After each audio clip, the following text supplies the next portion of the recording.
Genesis chapter 25. Abraham's sons by Keturah. Abraham took another wife whose name was Keturah. She bore him Zimran, Jokshan, Medan, Midian, Ishbak, and Shua.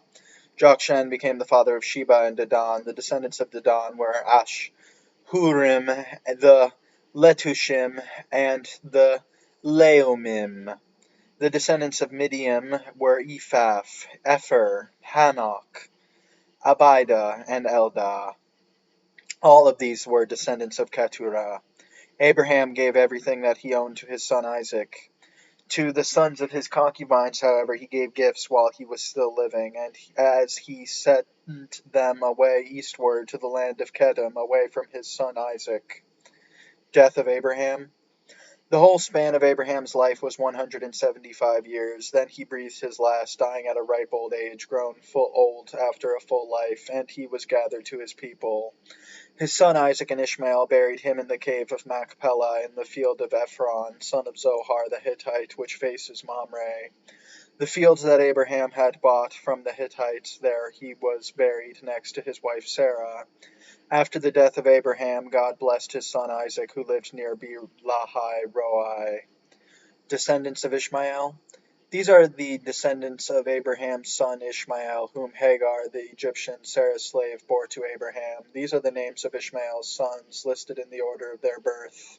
Ishmael's firstborn, Nebaioth, Kedar, Adbeel, Mibsam, Mishma, Dumah, Massa, Hadad, Tamah, Jetur, Naphish, and Kedemah. These are the sons of Ishmael, their names by their villages and encampments, 12 chieftains of as many tribal groups. The span of Ishmael's life was 137 years. After he had breathed his last and died, he was gathered to his people. The Ishmaelites ranged from Havilah by Shur, which is on the border of Egypt, all the way to Ashur, and they pitched camp alongside their various kindred. Birth of Esau and Jacob. These are the descendants of Isaac, son of Abraham. Abraham begot Isaac. Isaac was 40 years old when he married Rebekah, the daughter of Bethuel, the Aramean of Paddan Aram, and the sister of Laban the Aramean. Isaac entreated the Lord on behalf of his wife, since she was sterile. The Lord heard his entreaty, and his wife Rebekah became pregnant. But the children jostled each other in the womb so much that she exclaimed, "If it is like this, why go on living?" She went to consult the Lord. And the Lord answered her, "Two nations are in your womb, two peoples are separating while still within you. But one will be stronger than the other, and the older will serve the younger." When the time of her delivery came, there were twins in her womb. The first to emerge was reddish, and his whole body was like a hairy mantle, and so they named him Esau. Next his brother came out, gripping Esau's heel, so he was named Jacob. Isaac was 60 years old when they were born. When the boys grew up, Esau became a skillful hunter, a man of the open country, whereas Jacob was a simple man who stayed among the tents. Isaac preferred Esau because he was fond of game, but Rebekah preferred Jacob. Once, when Jacob was cooking a stew, Esau came in from the open country famished. He said to Jacob, "Let me gulp down some of that red stuff. I am famished." That is why he was called Edom. But Jacob replied, "First sell me your right as firstborn." "Look," said Esau, "I am on the point of dying. What good is the right as firstborn to me?" But Jacob said, "Swear to me first." So he sold Jacob his right as firstborn under oath. Jacob then gave him some bread and the lentil stew, and Esau ate, drank, got up, and went his way. So Esau treated his right as firstborn with disdain. Genesis chapter 26. Isaac and Abimelech. There was a famine in the land, distinct from the earlier one that had occurred in the days of Abraham, and Isaac went down to Abimelech, king of the Philistines, in Gerar. The Lord appeared to him and said, "Do not go down to Egypt, but camp in this land wherever I tell you. Sojourn in this land, and I will be with you and bless you. For to you and your descendants I will give all these lands, in fulfillment of the oath that I swore to your father Abraham. I will make your descendants as numerous as the stars in the sky, and I will give them all these lands, and in your descendants all the nations of the earth will find blessing. This because Abraham obeyed me, keeping my mandate, my commandments, my ordinances, and my instructions." So Isaac settled in Gerar. When the men of the place asked questions about his wife, he answered, "She is my sister." He was afraid that, if he called her his wife, the men of the place would kill him on account of Rebekah, since she was beautiful. But when they had been there for a long time, Abimelech, king of the Philistines, looked out of a window and saw Isaac fondling his wife Rebekah. He called for Isaac and said, "She must certainly be your wife. How could you have said she is my sister?" Isaac replied, "I thought I might lose my life on her account." "How could you have done this to us?" exclaimed Abimelech. "It would have taken very little for one of the people to lie with your wife, and so you would have brought guilt upon us." Abimelech then commanded all the people, "Anyone who maltreats this man or his wife shall be put to death." Isaac sowed a crop in that region and reaped 100-fold the same year, since the Lord blessed him. He became richer and richer all the time until he was very wealthy. He acquired flocks and herds and a great workforce, and so the Philistines became envious of him. The Philistines had stopped up and filled with dirt all the wells that his father's servants had dug back in the days of his father Abraham. So Abimelech said to Isaac, "Go away from us, you have become far too numerous for us."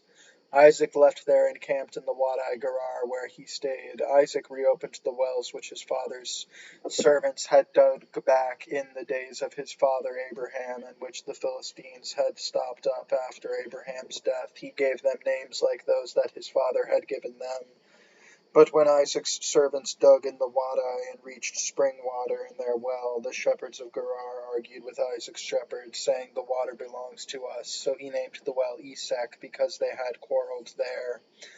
Then they dug another well, and they argued over that one too. So he named it Sitnah. So he moved on from there and dug still another well, but over this one they did not argue. He named it Rehoboth, and said, "Because the Lord has now given us ample room, we shall flourish in the land." From there Isaac went up to Beersheba. The same night the Lord appeared to him and said, "I am the God of Abraham your father. Do not fear, for I am with you. I will bless you and multiply your descendants for the sake of Abraham my servant." So Isaac built an altar there and invoked the Lord by name. After he had pitched his tent there, Isaac's servants began to dig a well nearby.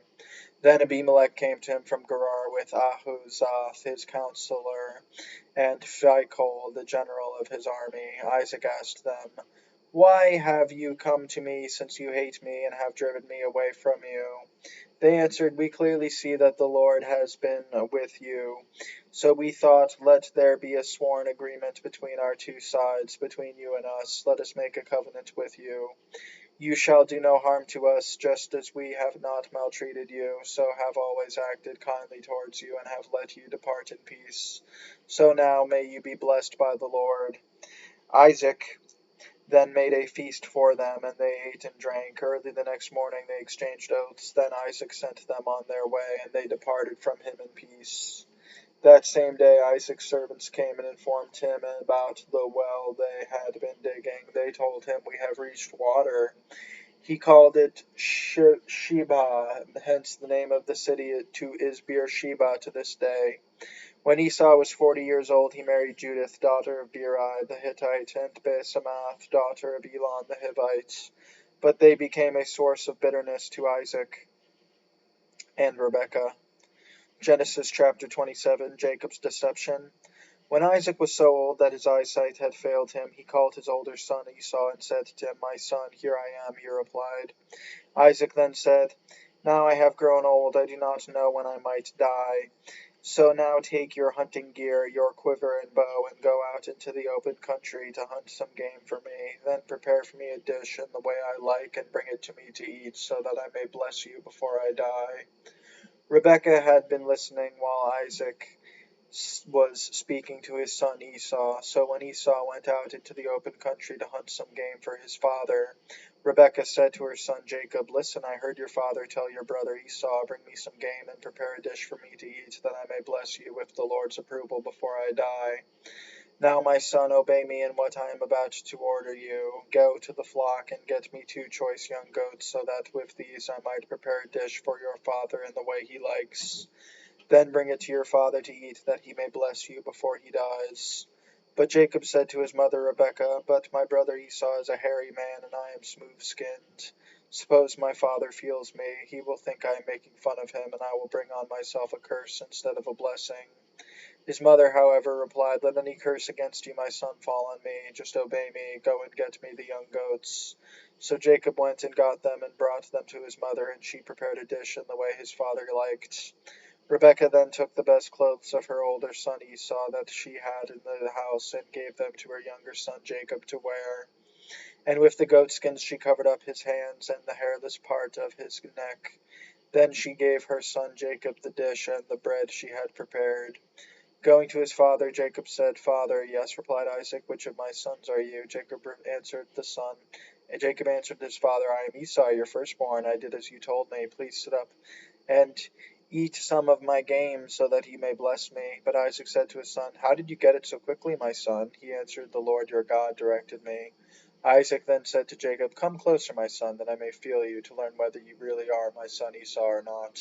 So Jacob moved up closer to his father. When Isaac felt him, he said, Although the voice is Jacob's, the hands are Esau's. He failed to identify him because his hands were hairy like those of his brother Esau, so he blessed him. Again Isaac said, Are you really my son Esau? And Jacob said, I am.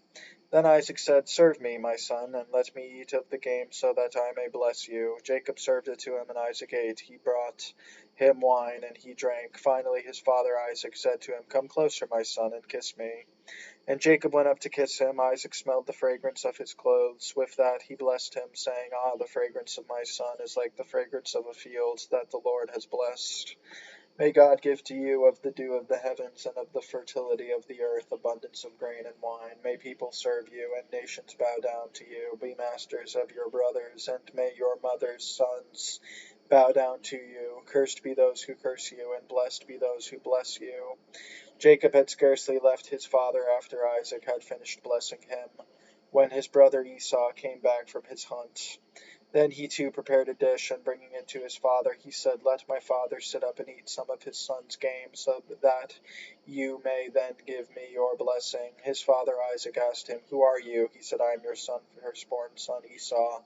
Isaac trembled greatly. Who was it then, he asked, that hunted game and brought it to me? I ate it all before you came, and I blessed him. Now he is blessed. As he heard his father's words, Esau burst into loud, bitter sobbing and said, Father, bless me too. When Isaac said, Your brother came here by a ruse and carried off your blessing, Esau exclaimed, He is well named Jacob, is he not? He has supplanted me twice.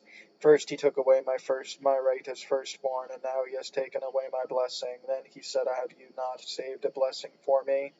Isaac replied to Esau, I have already appointed him your master, and I have assigned to him all his kindred as his servants. Besides, I have sustained him with grain and wine. What then can I do for you, my son? But Esau said to his father, Have you only one blessing, father? Bless me too, father. And Esau wept aloud. His father Isaac said in response, See, far from the fertile earth will be your dwelling, far from the dew of the heavens above. By your sword will you live, and your brother you will serve. But when you become restless, you will throw off his yoke from your neck. Esau bore a grudge against Jacob because of the blessing his father had given him. Esau said to himself, Let the time of mourning for my father come, so that I may kill my brother Jacob.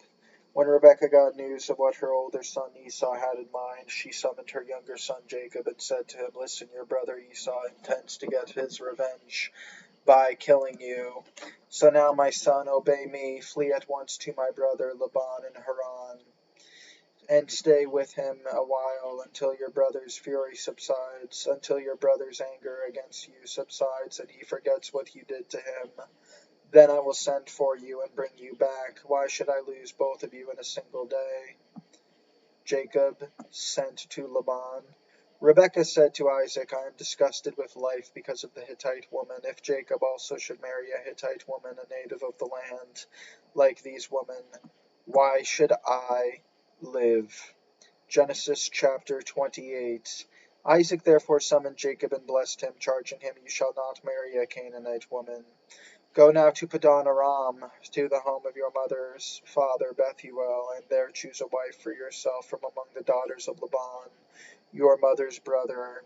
May God Almighty bless you and make you fertile, multiply you, that you may become an assembly of peoples. May God extend to you and your descendants the blessing of Abraham, so that you may gain possession of the land where you are residing, which he assigned to Abraham. Then Isaac sent Jacob on his way. He went to Padan Aram to Laban, son of Bethuel, the Aramean, and brother of Rebekah, the mother of Jacob, and Esau. Esau noted that Isaac had blessed Jacob when he sent him to Padan Aram to get himself a wife there, and that as he gave him his blessing, he charged him, "You shall not marry a Canaanite woman," and that Jacob had obeyed his father and mother and gone to Padan Aram. Esau realized how displeasing the Canaanite women were to his father Isaac. So Esau went to Ishmael, and in addition to the wives he had married Mahalath, the daughter of Abraham's son Ishmael and sister of Nebaioth. Jacob's dream at Bethel. Jacob departed from Beersheba and proceeded toward Haran. When he came upon a certain place, he stopped there for the night, since the sun had already set. Taking one of the stones at the place, he put it under his head and lay down in that place. Then he had a dream. A stairway rested on the ground, when its top reaching to the heavens, and God's angels were going up and down on it. And there was the Lord standing beside him, and saying, "I am the Lord, the God of Abraham your father, and the God of Isaac. The land on which you are lying I will give to you and your descendants. Your descendants will be like the dust of the earth, and through them you will spread to the west and the east, to the north and the south. In you and your descendants all the families of the earth will find blessing. I am with you and will protect you wherever you go, and bring you back to this land. I will never leave you until I have done what I promised you." When Jacob awoke from his sleep, he said, "Truly the Lord is in this place, and I did not know it." He was afraid and said, "How awesome this place is! This is nothing else but the house of God, the gateway to heaven." Early the next morning Jacob took the stone that he had put under his head and set it up as a sacred pillar, and poured oil on top of it. He named that place Bethel, whereas the former name of the town had been Luz. Jacob then made this vow, "If God will be with me and protect me on this journey I am making, and give me food to eat and clothes to wear, and I come back safely to my father's house, the Lord will be my God. This stone that I have set up as a sacred pillar will be the house of God. Of everything you give me I will return a tenth part to you, without fail." Genesis chapter 29. Arrival in Haran. After Jacob resumed his journey, he came to the land of the Kedemites. Looking about, he saw a well in the open country, and 3 flocks of sheep huddled near it, for flocks were watered from that well. A large stone covered the mouth of the well. When all the shepherds were assembled there, they would roll the stone away from the mouth of the well and water the sheep. Then they would put the stone back again in its place over the mouth of the well. Jacob said to them, "My brothers, where are you from?" "We are from Haran," they replied. Then he asked them, "Do you know Laban, son of Nahor?" "We do," they answered. He inquired further, "Is he well?" "He is," they answered, "and here comes his daughter Rachel with the sheep." Then he said, "There is still much daylight left. It is hardly the time to bring the animals home, water the sheep, and then continue pasturing them." They replied, "We cannot until all the shepherds are here to roll the stone away from the mouth of the well. Then can we water the flocks?" While he was still talking with them, Rachel arrived with her father's sheep, for she was the one who tended them. As soon as Jacob saw Rachel, the daughter of his mother's brother Laban, and the sheep of Laban, he went up, rolled the stone away from the mouth of the well, and watered Laban's sheep. Then Jacob kissed Rachel and wept aloud. Jacob told Rachel that he was her father's relative, Rebekah's son, so he ran to tell her father. When Laban heard the news about Jacob, his sister's son, he ran to meet him. After embracing and kissing him, he brought him to his house. Jacob then repeated to Laban all these things, and Laban said to him, "You are indeed my bone and my flesh." Marriage to Leah and Rachel. After Jacob had stayed with him a full month, Laban said to him, "Should you serve me for nothing just because you are a relative of mine? Tell me what your wages should be." Now Laban had 2 daughters. The older was called Leah, the younger Rachel. Leah had dull eyes, but Rachel was shapely and beautiful. Because Jacob loved Rachel, he answered, I will serve you 7 years for your younger daughter Rachel. Laban replied, It is better to give her to you than to another man. Stay with me. So Jacob served 7 years for Rachel, that yet they seemed to him like a few days because of his love for her. Then Jacob said to Laban, Give me my wife, that I may consummate my marriage with her, for my term is now completed. So Laban invited all the local inhabitants and gave a banquet. At nightfall he took his daughter Leah and brought her to Jacob, and he consummated the marriage with her. Laban assigned his maidservant Zilpah to his daughter Leah as her maidservant. In the morning there was Leah. So Jacob said to Laban, How could you do this to me? Was it not for Rachel that I served you? Why did you receive me? Laban replied, It is not the custom in our country to give the younger daughter before the firstborn, but finish the bridal week for this one, and then the other will also be given to you in return for another 7 years of service with me. Jacob did so. He finished the bridal week for the one, and then Laban gave him his daughter Rachel as a wife. Laban assigned his maidservant Bilhah to his daughter Rachel as her maidservant. Jacob then consummated his marriage with Rachel also, and he loved her more than Leah. Thus he served Laban another 7 years. Jacob's children. When the Lord saw that Leah was unloved, he made her fruitful, while Rachel was barren. Leah conceived and bore a son, and she named him Reuben, for she said, It means, The Lord saw my misery, surely now my husband will love me. She conceived again and bore a son, and said, It means, The Lord heard that I was unloved, and therefore he has given me this one also. So she named him Simeon. Again she conceived and bore a son, and she said, Now at last my husband will become attached to me, since I have now borne him 3 sons. That is why she named him Levi. Once more she conceived and bore a son, and she said, This time I will give thanks to the Lord. Therefore she named him Judah. Then she stopped bearing children. Genesis chapter 30. When Rachel saw that she had not borne children to Jacob, she became envious of her sister. She said to Jacob, Give me children, or I shall die. Jacob became angry with Rachel and said, Can I take the place of God, who has denied you the fruit of the womb?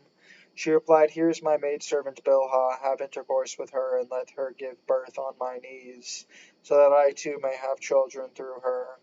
So she gave him her maidservant Bilhah as wife, and Jacob had intercourse with her.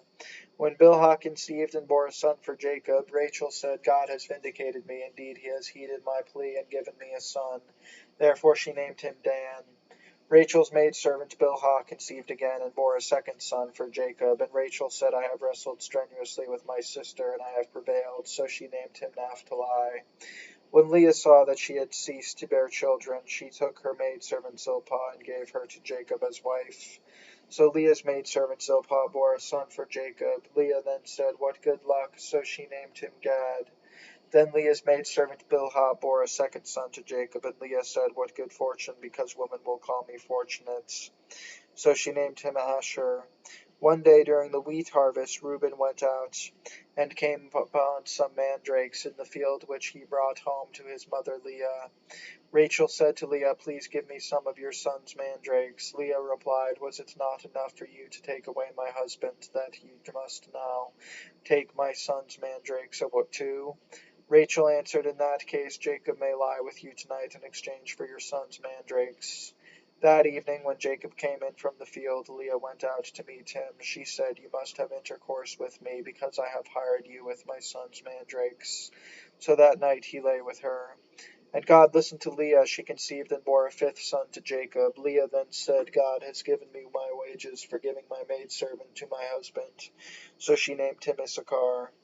Leah conceived again and bore a sixth son to Jacob. And Leah said, God has brought me a precious gift. This time my husband will honor me, because I have borne him 6 sons. So she named him Zebulun. Afterwards she gave birth to a daughter, and she named her Dinah. Then God remembered Rachel. God listened to her and made her fruitful. She conceived and bore a son, and she said, God has removed my disgrace. She named him Joseph, saying, May the Lord add another son for me. Jacob outwits Laban. After Rachel gives birth to Joseph, Jacob said to Laban, Allow me to go to my own region and give me my wife and my children for whom I served you, and let me go. for you know the service that I rendered you. Laban answered him, If you will please, I have learned through divination that the Lord has blessed me because of you. He continued, State the wages I owe you, and I will pay them. Jacob replied, You know what work I did for you, and how well your livestock fared under my care. The little you had before I came has grown into an abundance, since the Lord has blessed you in my company. Now when can I do something for my own household as well? Laban asked, What should I give you? Jacob answered, You do not have to give me anything. If you do this thing for me, I will again pasture and tend your sheep. Let me through your whole flock today, and remove from it every spotted or speckled one among the goats. These will be my wages. In the future, whenever you check on my wages, my honesty will testify for me. Any animal that is not speckled or spotted among the goats, or dark among the lambs, got into my possession by theft. Laban said, Very well, let it be as you say. That same day Laban removed the streaked and spotted he-goats, and all the speckled and spotted she-goats, all those with some white on them, as well as every dark lamb, and he put them in the care of his sons. Then he put a 3 days' journey between himself and Jacob, while Jacob was pasturing the rest of Laban's flock. Jacob, however, got some fresh shoots of poplar, almond, and plane trees, and he peeled white stripes in them by laying bare the white core of the shoots. The shoots that he had peeled he then set upright in the watering troughs where the animals came to drink, so that they would be in front of them when the animals were in heat as they came to drink. The goats mated by the shoots, so they gave birth to streaked, speckled, and spotted young. The sheep, on the other hand, Jacob kept apart, and he made these animals face the streaked or completely dark animals of Laban. Thus he produced flocks of his own, which he did not put with Laban's flock. Whenever the hardier animals were in heat, Jacob would set the shoots in the troughs in full view of these animals, so that they mated by the shoots. But with the weaker animals he would not put the shoots there.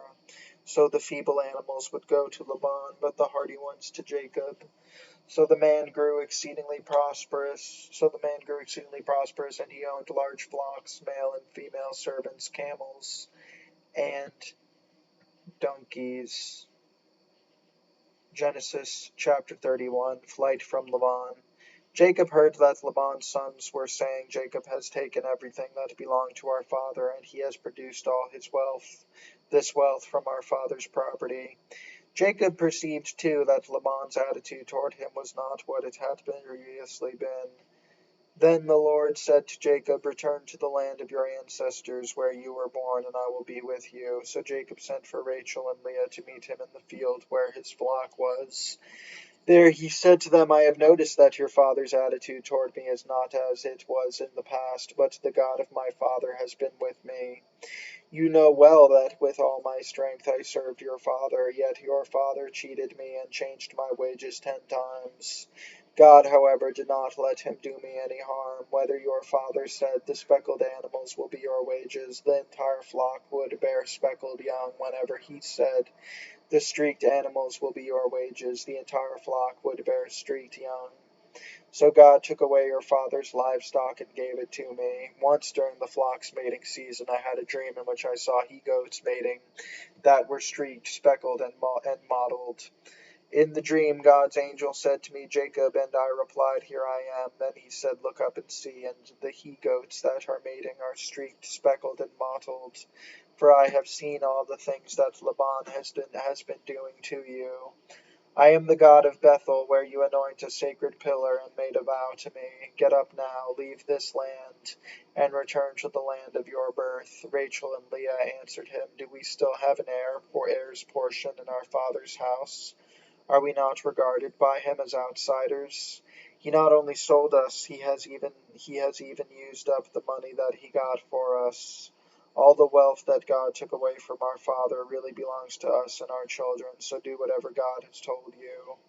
Jacob proceeded to put his children and wives on camels, and he drove off all his livestock and all the property he had acquired in Padan Aram to go to his father Isaac in the land of Canaan. Now Laban was away shearing his sheep, and Rachel had stolen her father's household images. Jacob had hoodwinked Laban, the Aramean, by not telling him that he was going to flee. Thus he fled with all that he had. Once he was across the Euphrates, he headed for the hill country of Gilead. On the third day word came to Laban that Jacob had fled. Taking his kinsman with him, he pursued him for 7 days, until he caught up with him in the hill country of Gilead. But that night God appeared to Laban the Aramean in a dream, and said to him, Take care not to say anything to Jacob. Jacob and Laban in Gilead. When Laban overtook Jacob, Jacob's tents were pitched in the hill country. Laban also pitched his tents in the hill country of Gilead. Laban said to Jacob, How could you hoodwink me and carry off my daughters like prisoners of war? Why did you dupe me by stealing away secretly? You did not tell me. I would have sent you off with joyful singing to the sound of tambourines and harps. You did not even allow me a parting kiss to my daughters and grandchildren. Now what you have done makes no sense. I have it in my power to harm all of you, but last night the God of your father said to me, Take care not to say anything to Jacob. Granted that you had to leave because you were longing for your father's house, why did you steal my gods? Jacob replied to Laban, I was frightened at the thought that you might take your daughters away from me by force. As for your gods, the one you find them with shall not remain alive. If with our kinsmen looking on you identify anything here as belonging to you, take it. Jacob had no idea that Rachel had stolen the household images.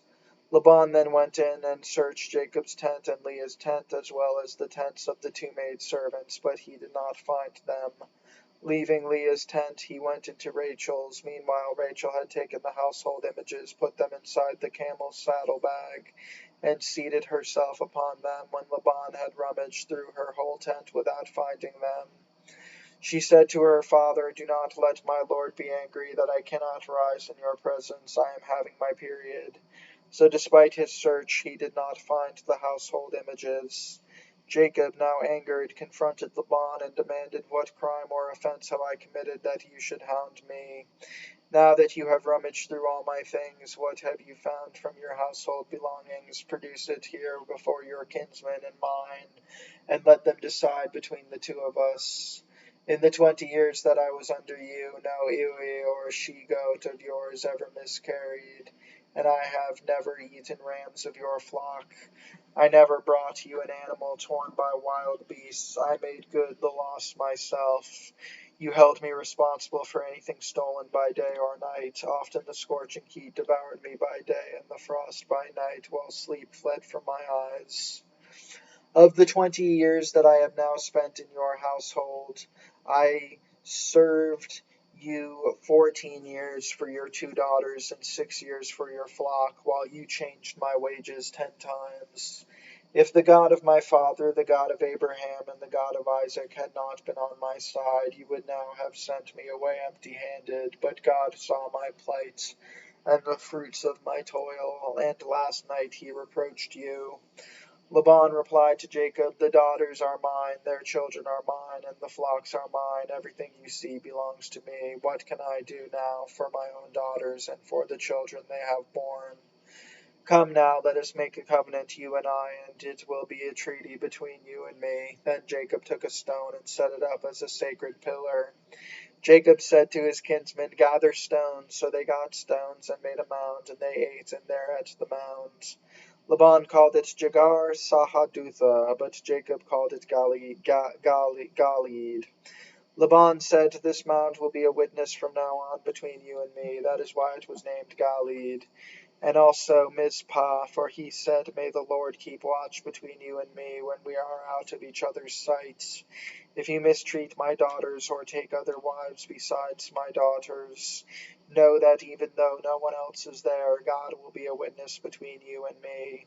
Laban said further to Jacob, Here is this mound, and here is the sacred pillar that I have set up between you and me.